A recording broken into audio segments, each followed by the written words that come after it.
Hi friends, ಎಲ್ಲರೂ ಹೇಗಿದ್ದೀರಾ? Welcome back to my channel. ನಾನು ಕೂಡ ತುಂಬಾ ಚೆನ್ನಾಗಿದ್ದೀನಿ ಫ್ರೆಂಡ್ಸ್. ನಾನು ತಗೊಂಡಂಥ 7 ಡೇಸ್ ವೆಯ್ಟ್ ಲಾಸ್ ಚಾಲೆಂಜಲ್ಲಿ ಇವತ್ತಿಗೆ 3ನೇ ದಿವಸ.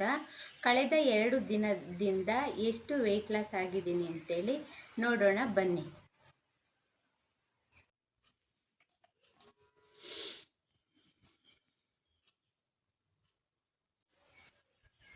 ನೋಡಿದ್ರಲ್ಲ ಫ್ರೆಂಡ್ಸ್, ಎಷ್ಟು kg ವೆಯ್ಟ್ ಲಾಸ್ ಆಗಿದ್ದೀನಿ ಅಂತೇಳಿ. 700 ಗ್ರಾಮ್ ವೆಯ್ಟ್ ಲಾಸ್ ಆಗಿದ್ದೀನಿ. ಅಲ್ಲಿಗೆ 2 ದಿನಕ್ಕೆ 700 ಗ್ರಾಮ್ ವೆಯ್ಟ್ ಲಾಸ್ ಆಗಿದ್ದೀನಿ ಫ್ರೆಂಡ್ಸ್. 700 ಗ್ರಾಮು ಕಡಿಮೆ ಆಗೋದು ಕಮ್ಮಿ ಏನಲ್ಲ, ಅದು ತುಂಬಾ ಎಫೆಕ್ಟ್ ಇರುತ್ತೆ. ತುಂಬಾ ಖುಷಿ ಆಯಿತು. 2 ದಿನಕ್ಕೆ 700 ಗ್ರಾಮ್ ತೂಕ ಕಡಿಮೆ ಆಗಿದ್ದೀನಿ. ಅದರಿಂದ ತುಂಬಾ ಖುಷಿ ಆಗ್ತಿದೆ ನನಗೆ. ನೀವು ಕೂಡ ಅದೇ ರೀತಿ ಫಾಲೋ ಮಾಡಿ, ನನ್ನ ವಿಡಿಯೋ ನೋಡಿ. ನಾನು ಯಾವ್ಯಾವ ಥರ ಫುಡ್ನ ತಗೊಂಡಿದ್ದೀನಿ, ಗಂಜಿಗಳನ್ನ ತಗೊಂಡಿದ್ದೀನಿ. 7 ಡೇಸ್ ವೆಯ್ಟ್ ಲಾಸ್ ಚಾಲೆಂಜಲ್ಲಿ ಎಷ್ಟು ವೆಯ್ಟ್ ಕಮ್ಮಿ ಆಗ್ತೀನಿ ಅಂತೇಳಿ ನಿಮಗೆ ವಿಡಿಯೋ ಮೂಲಕ ತೋರಿಸ್ತೀನಿ.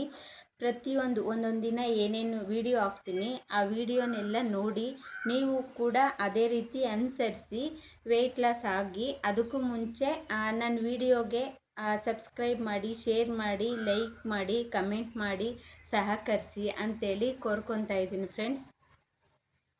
ಓಕೆ, ವಿಡಿಯೋ ನೋಡಿ. ನಾನು ಇವತ್ತಿನ ಡೇ 3 ವೆಯ್ಟ್ ಲಾಸ್ ಚಾಲೆಂಜಲ್ಲಿ ಯಾವ್ಯಾವ ರೀತಿ ಫುಡ್ನ ತಗೊಂಡಿದ್ದೀನಿ ಅಂತೇಳಿ ನಿಮಗೆ ಗೊತ್ತಾಗುತ್ತೆ. ಖಂಡಿತವಾಗ್ಲಿ ಈಸಿಯಾಗಿ ಆ ವೆಯ್ಟ್ ಲಾಸ್ ಅನ್ನೋದು ಆಗ್ಬೋದು ನೋಡಿ. ನಿನ್ನೆ ಒಬ್ಬರು ರೂಪಿಣಿ ಅನ್ನೋರು ಮೆಸೇಜ್ ಮಾಡಿದರು. 88 kg ಇದ್ದೆ, ಈಗ 85 kg ಆಗಿದ್ದೀನಿ. 1 ತಿಂಗಳಿಂದ ಡಯಟ್ ಮಾಡಿದ್ರೂ ಕೂಡ ವೆಯ್ಟ್ ಅನ್ನೋದು ಕಡಿಮೆ ಆಗ್ತಾಯಿಲ್ಲ. ಏನು ಮಾಡೋದು ಅಂತೇಳಿ. ಡಯಟ್ ಮಾಡುವಾಗ ಈ ಥರ ಪ್ರಾಬ್ಲಮ್ಮು ಬಂದೇ ಬರುತ್ತೆ ಮೇಡಮ್. ಖಂಡಿತವಾಗ್ಲೂ ನೀವು ಸಣ್ಣ ಆಗೇ ಆಗ್ತೀರಾ. ಅದೇ ರೀತಿಯಾಗಿತ್ತು. ವೆಯ್ಟ್ ಅನ್ನೋದು ಸ್ಟ್ರಕ್ ಆಗಿತ್ತು. ನಾನು ಏನೆಲ್ಲ ಫಾಲೋ ಮಾಡಿದೆ ಅಂದರೆ, 1 ವಾರ ಅಥವಾ 1-2 ವಾರ ಕಂಟಿನ್ಯೂಸ್ ಆಗಿ ಚೆನ್ನಾಗಿ 3 ಹೊತ್ತು ತಿಂದುಬಿಡಿ. ಆಗ ವೆಯ್ಟು ಜಾಸ್ತಿಯಾಗಿ ನಾವೇನಾದರೂ ಮತ್ತೆ ಡಯಟ್ನ ಸ್ಟಾರ್ಟ್ ಮಾಡಿದಾಗ ವೆಯ್ಟ್ ಅನ್ನೋದು ಕಡಿಮೆ ಆಗುತ್ತೆ ನಿಮಗೆ. ಮತ್ತು ವೆಯ್ಟ್ ಕಡಿಮೆ ಮಾಡಬೇಕಾದ್ರೆ ಡಯಟ್ ಅನ್ನೋದನ್ನ ಫಾಲೋ ಮಾಡ್ತೀರಲ್ವ, ಆವಾಗ ಸ್ಟ್ರಿಕ್ಟಾಗಿ ಫಾಲೋ ಮಾಡಿ.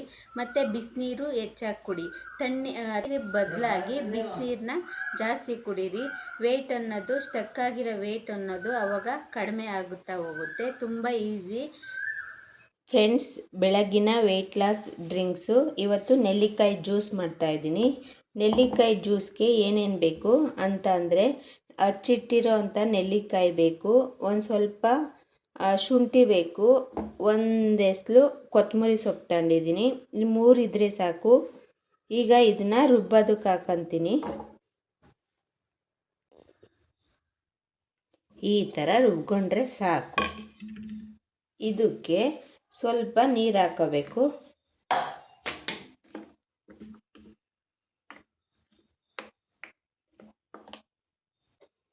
ಈಗ ಇದನ್ನು ಸೋಸ್ಕೋಬೇಕು ಈ ಥರ. ಒಂದು ಕೈಯಲ್ಲಿ ಮೊಬೈಲ್ ಇಟ್ಕೊಂಡಿದ್ದೀನಿ, ಒಂದು ಕೈಯಲ್ಲಿ ಕೆಲಸ ಮಾಡ್ತಾಯಿದ್ದೀನಿ.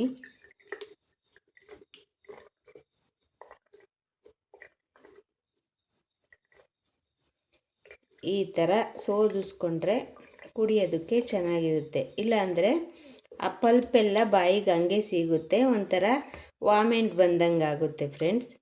ನಮ್ಮ ಮನೇಲಿ ವಿಡಿಯೋ ಮಾಡೋರು ಯಾರೂ ಇಲ್ಲ, ನಾನೇ ವಿಡಿಯೋ ಮಾಡ್ಕೊತಾ ಇರೋದು. ನೆಲ್ಲಿಕಾಯಿ ಜ್ಯೂಸ್ ತೊಗೊಳೋದ್ರಿಂದ ತುಂಬ ಒಳ್ಳೆಯದು ಫ್ರೆಂಡ್ಸ್ ವೆಯ್ಟ್ ಲಾಸ್ಗೆ. ಫ್ರೆಂಡ್ಸ್, ನೆಲ್ಲಿಕಾಯಿ ತಿನ್ನೋದ್ರಿಂದ ವೆಯ್ಟ್ ಲಾಸ್ ಜೊತೆಗೆ ಚರ್ಮಕ್ಕೆ ತುಂಬ ಒಳ್ಳೆಯದು. ಕೂದಲು ಉದುರೋ ಅಂಥ ಸಮಸ್ಯೆ ಇರೋರು ಇದನ್ನು ಕುಡಿಬೋದು. ಮತ್ತು ತಲೆಗೂ ಹಚ್ಕೋಬೋದು. ಒಣಗಿಸಿ ಪುಡಿ ಮಾಡಿ ತಲೆಗೆ ಹಚ್ಕೋಬೋದು. ಮತ್ತು ಕಲರ್ ಕೂಡ ಮಾಡ್ತಾರೆ ಇದರಲ್ಲಿ. BP ಶುಗರ್ ಇರೋ ಅಂಥವರು ಪ್ರತಿನಿತ್ಯ ನಿಯಮಿತವಾಗಿ ಒಂದೊಂದು ನೆಲ್ಲಿಕಾಯಿನ ತಿನ್ನೋದ್ರಿಂದ BP ಶುಗರ್ ಕೂಡ ಕಡಿಮೆ ಆಗುತ್ತೆ ಫ್ರೆಂಡ್ಸ್. ಈಗ ಸಿಗೋ ಅಂಥ ನೆಲ್ಲಿಕಾಯಿ ಹೈಬ್ರಿಡ್ ನೆಲ್ಲಿಕಾಯಿ, ಸೀಸನಲ್ ನೆಲ್ಲಿಕಾಯಿ ಅಲ್ಲ ಇದು. ಸೀಸನಲ್ಲಿ ಬರೋ ನೆಲ್ಲಿಕಾಯಿನ 3 ಇಲ್ಲ 4 ಹಾಕೊಂಡ್ರೆ ಸಾಕು ಜ್ಯೂಸ್ ಮಾಡೋದಕ್ಕೆ ತುಂಬ ಒಗ್ಗರಾಗುತ್ತೆ. ಈಗ ನಾನು 10 ನೆಲ್ಲಿಕಾಯಿ ತಗೊತಾ ಇದ್ದೀನಿ, ಆದರೂ ಅದು ಒಗ್ಗರು ಇಲ್ಲ ಫ್ರೆಂಡ್ಸ್. ನೆಲ್ಲಿಕಾಯಿ ಸೀಸನ್ ಅಂದರೆ ನವೆಂಬರಿಂದ ಫೆಬ್ರವರಿ ತನಕ ಸಿಗುತ್ತಲ್ಲ, ಆಗ ಅದು ನೆಲ್ಲಿಕಾಯಿ ಸೀಸನ್ನು.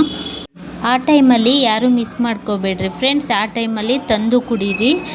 ಇದನ್ನು ಕುಡಿಯೋದ್ರಿಂದ ಮೋಷನ್ ಫ್ರೀ ಆಗುತ್ತೆ. ಮೋಷನ್ ಫ್ರೀ ಆದರೆ ವೆಯ್ಟ್ ಲಾಸ್ ಬೇಗ ಆಗುತ್ತೆ ಫ್ರೆಂಡ್ಸ್. ಬೆಳಗಿನ ತಿಂಡಿಗೆ ವೆಯ್ಟ್ ಲಾಸ್ ಪ್ರೋಟೀನ್ ಪೌಡರಿಂದ ಗಂಜಿ ಮಾಡ್ಕೊತಾ ಇದ್ದೀನಿ. ವೆಯ್ಟ್ ಲಾಸ್ ಮಾಡ್ಕೊಳೋ ಅಂಥವ್ರು ವೆಯ್ಟ್ ಲಾಸ್ ಪ್ರೋಟೀನ್ ಪೌಡರ್ನ ರೆಡಿ ಮಾಡಿ ಇಟ್ಕೊಂಡ್ರೆ ಸಾಕು, ತಿಂಡಿಗೆ ಟೆನ್ಷನ್ನೇ ಇರೋದಿಲ್ಲ. ಒಲೆ ಮೇಲೆ ಬಿಸಿನೀರು ಕಾಯಕ್ಕಿಟ್ಟು ಬಿಸಿನೀರು ಸ್ವಲ್ಪ ಬಿಸಿ ಆದಮೇಲೆ 2 ಸ್ಪೂನು ಪೌಡರ್ನ ಹಾಕಿ ತಿರುಗಿಸ್ತಾ ಒಂದು ಸ್ವಲ್ಪ ಉಪ್ಪು ಹಾಕ್ಬಿಟ್ಟು ಒಂದು 5 ನಿಮಿಷ ಚೆನ್ನಾಗಿ ಕಾಯಿಸ್ಬಿಟ್ರೆ ಆಯಿತು. ಗಂಜಿ ರೆಡಿ ಆಗಿಬಿಡುತ್ತೆ. ತುಂಬಾ ಈಸಿ ಮಾಡೋದಕ್ಕೆ. ವೆಯ್ಟ್ ಲಾಸ್ ಮಾಡೋರ್ಗಂತೂ ನಾಳೆ ಏನು ತಿನ್ನಬೇಕು, ಎಷ್ಟೊತ್ತಿಗೆ ತಿನ್ನಬೇಕು, ಯಾವಾಗ ತಿನ್ನಬೇಕು ಆ ಥರ ಎಲ್ಲ ಟೆನ್ಷನ್ನು ಕಡಿಮೆ ಆಗುತ್ತೆ ಈ ಥರ ಒಂದು ಪುಡಿ ಮಾಡೋದ್ರಿಂದ.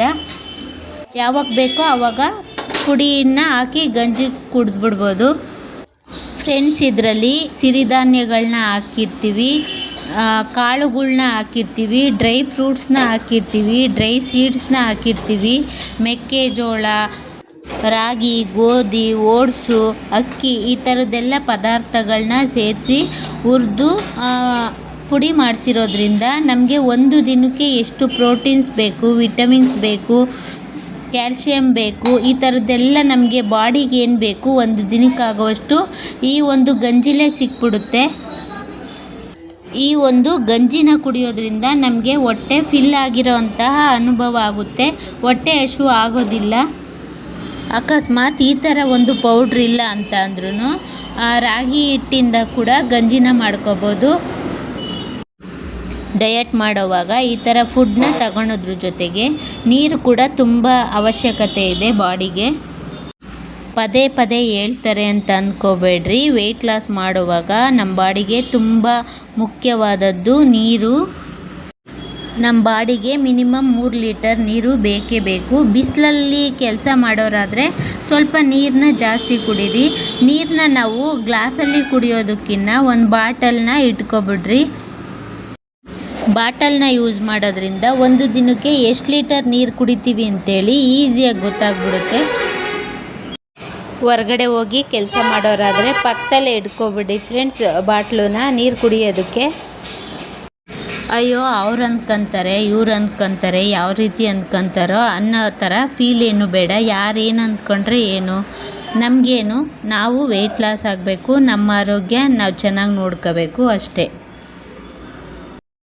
ಒಬ್ಬ ಹೆಣ್ಮಗಳು ಒಬ್ಬ ತಾಯಿಯಾಗಿ, ತಂಗಿಯಾಗಿ, ಹೆಂಡ್ತಿಯಾಗಿ, ಮಗಳಾಗಿ ಎಲ್ಲ ರೀತಿಯಾಗಿ ಇನ್ನೊಬ್ಬರನ್ನ ನೋಡ್ಕೊತಾರೆ. ಬಟ್ ನಮ್ಮನ್ನು ನಾವೇ ನೋಡ್ಕೋಬೇಕು, ಬೇರೆಯವ್ರು ಯಾರೂ ನಮ್ಮನ್ನು ನೋಡ್ಕೊಳ್ಳಲ್ಲ ಫ್ರೆಂಡ್ಸ್. ವೆಯ್ಟ್ ಗೇನ್ ಆಗೋದಕ್ಕೆ ತುಂಬಾ ರೀಸನ್ಗಳಿವೆ.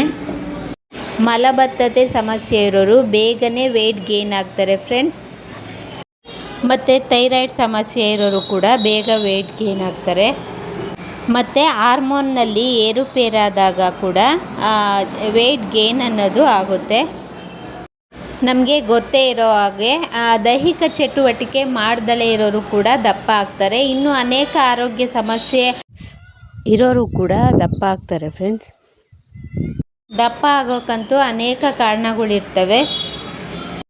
ದಪ್ಪ ಆಗೋವಾಗ ಹೆಂಗೆ ಬೇಕಾದರೂ ತಿನ್ಕೊಂಡು ಉಣ್ಕೊಂಡು ದಪ್ಪ ಆಗಿಬಿಡ್ಬೋದು ಫ್ರೆಂಡ್ಸ್. ಆದರೆ ಸಣ್ಣ ಆಗೋವಾಗ ತುಂಬಾ ಕಷ್ಟ. ಡಯಟ್ ಮಾಡಿ ಸಣ್ಣ ಆಗಬೇಕಾಗ್ತೈತೆ. ನಾವು ನಮ್ಮ ಬಾಡಿಗೆ ಕಡಿವಾಣ ಅನ್ನೋದನ್ನ ಹಾಕಬೇಕಾಗುತ್ತೆ.